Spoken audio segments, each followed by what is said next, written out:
एक बार की बात है, एक बहुत बड़ी आर्ट गैलरी ने कॉन्टेस्ट डिक्लेयर किया। उसमें उन्होंने अनाउंस किया कि जो भी पेंटर पीस को डिपिक्ट वाली वर्ल्ड की सबसे अच्छी पेंटिंग बनाएगा उसको $10 मिलियन का इनाम मिलेगा। यह बात पूरी दुनिया फैली। दुनिया हजारों पेंटर्स ने अपनी अपनी पेंटिंग भेजी उस कॉन्टेस्ट में पार्टिसिपेट करने के लिए।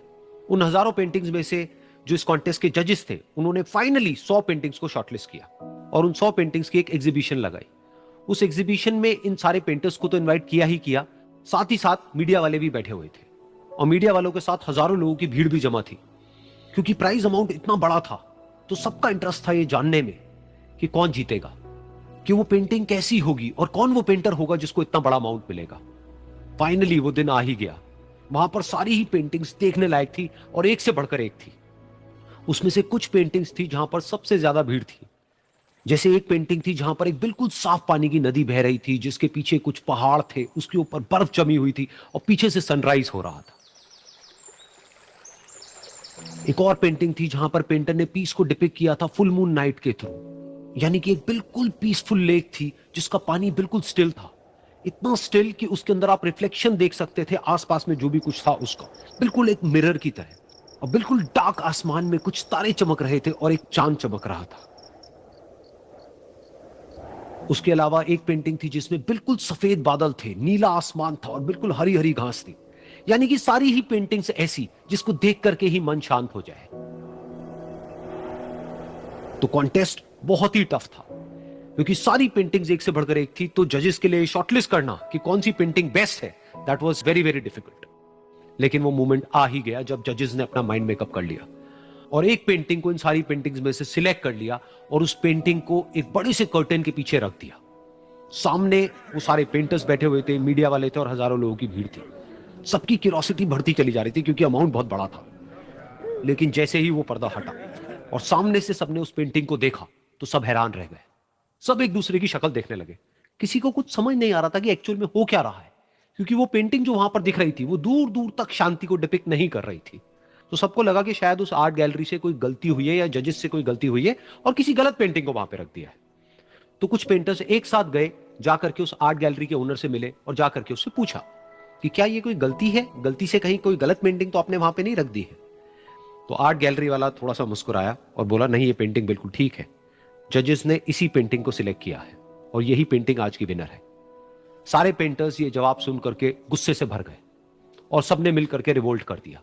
और ये देख करके सारे मीडिया वाले अपनी अपनी जगह से खड़े हुए और भागते हुए गए उस आर्ट गैलरी के ओनर के पास में और अपने अपने माइक्स उनके मुंह के आगे कर दिए।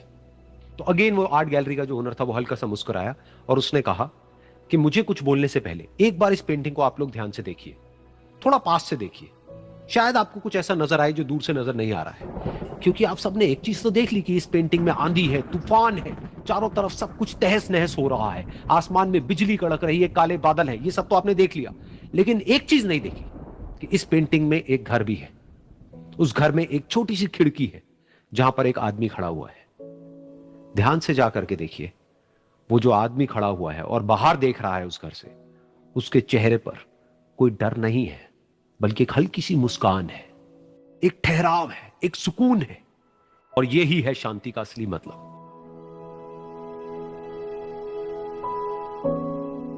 यानी कि शांति का मतलब यह नहीं है कि हमारे बाहर सब कुछ शांत है और फिर हम शांत हैं, क्योंकि वो टेम्पररी है। असली शांति का मतलब यह है कि हमारे बाहर चाहे जो कुछ भी हो रहा हो, हम अंदर से पूरी तरह से शांत हैं, हमारा मन शांत है।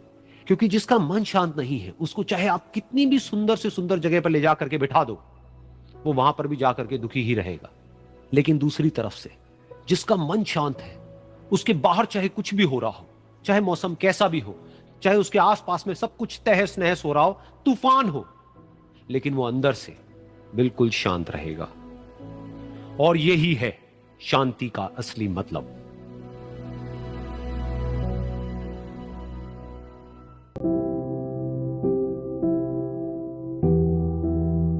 एक बार की बात है, एक छोटे से गांव में एक आदमी रहता था।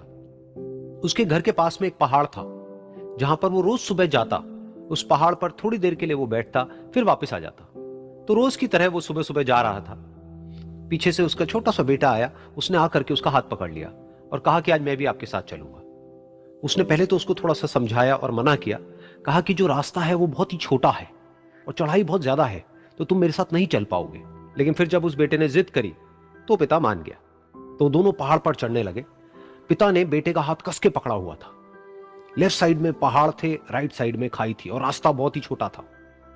और वो पहाड़ की चोटी तक पहुंचने ही वाले थे, तभी रास्ते में एक बड़ा सा पत्थर आया।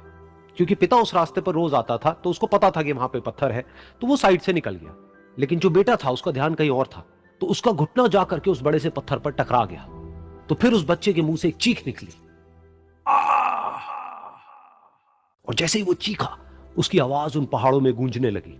इससे पहले उस बच्चे ने कभी भी अपनी आवाज की गूंज नहीं सुनी थी, तो उसे समझ नहीं आया कि क्या हो रहा है। वो अंदर से थोड़ा सा घबरा गया।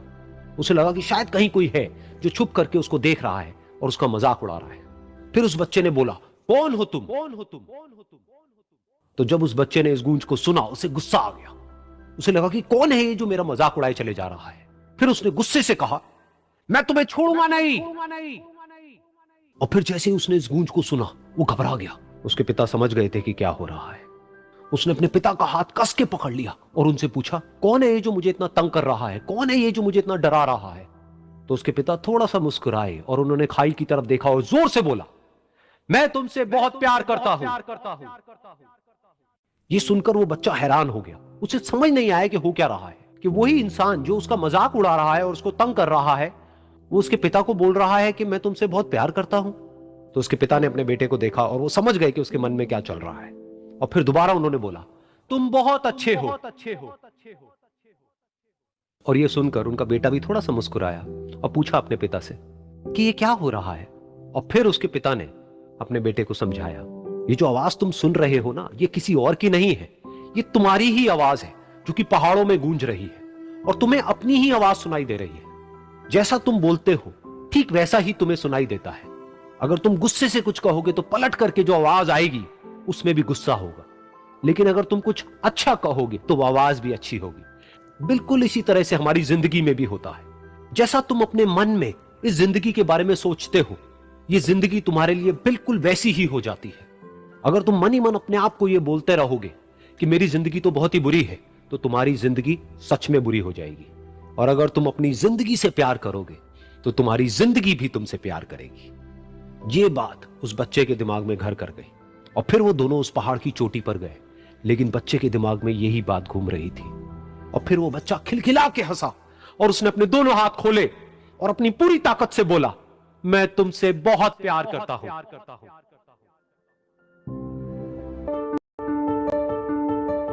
एक बार की बात है, एक बहुत बड़ा नेता एक साधु के छोटे से आश्रम में गया, क्योंकि उसने बहुत सुना था उस साधु के बारे में और उसके मन में आया कि मैं एक बार जाकर के देखता हूं कि लोग इतनी तारीफ क्यों करते हैं उसकी। तो जब वो उस आश्रम में गया तो वहां पर एक छोटा सा कमरा था जहां पर एक कालीन बिछा हुआ था। वहां पर कुछ लोग बैठे हुए थे नीचे और साधु जी सामने बैठे हुए थे। कुछ सवाल जवाब चल रहा था। तो जैसे ही वो अंदर गया, वो अकेला नहीं था, उसके साथ में 4 बॉडीगार्ड्स भी थे।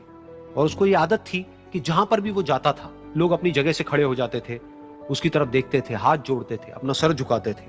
लेकिन यहां पर ऐसा कुछ भी नहीं हुआ। साधु ने उसकी तरफ देखा तक नहीं, क्योंकि वो साधु किसी के सवाल का जवाब दे रहे थे।